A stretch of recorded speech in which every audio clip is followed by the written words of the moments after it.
Her husband of 47 years passed away. A Milwaukee woman looked for any sign to help her show the way forward. As Michael Schlesinger discovered, the search led Peggy Reinke back to a nostalgic symbol of her family's gone but not forgotten fishing tackle shop.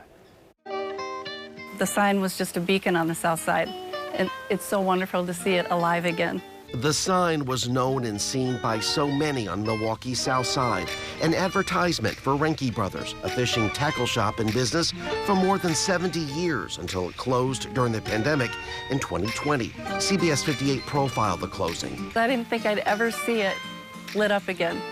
I just thought, I didn't know what was going to happen to the sign. The sign lives on, but not Peggy's husband. Bob died last July. He ran the shop along with his uncle for many years. A lot of wonderful things happened at that store, and a lot of happy customers. Peggy believes what's been restored is a symbol of her late husband's legacy. That would carry that name on for good. It makes me feel great. I'm sure if Bob was here, he would be so proud. And yeah, everybody's happy about it. Being able to live on as it's intended is rare and very cool. Michael Johnston, owner of PM Sign and Light, is the man who did the refurbishing. He tells me he visited the business quite often.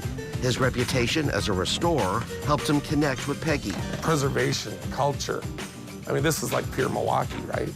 Folks that grew up on the south side, they know this sign big time. Just like any other job of Michael's, this one started with a thorough once-over. You have to actually put eyes on it, hands on it, pull the cracked faces open, to see if it's just a disaster inside. He also had to do a little convincing to Bob himself. He had a little tear and he kind of did the, man, it's the end. I'm like, no, it's not.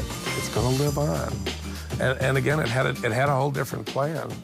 And that changed too. He was all kinds of happy to know that it was going to not end up in a scrap bin. Finally, after a careful review, the craftsman knew he could get the job done. Aluminum was not very popular back in the 50s because a huge shortage after the war, so they used galvanized steel or tin. I'm told the sturdy steel made this project a whole lot easier, but there were plenty of challenges. Now, this building had been refurbished a number of times, so it was buried under 2 or 3 layers of siding. So we had a devil of a time getting it out without destroying the building too, and the sign. 4 of the 6 pieces of neon were broken beyond repair. The good thing is usually the plastic faces have taken a good beating. These ones are in halfway decent order yet. And the metal was all there.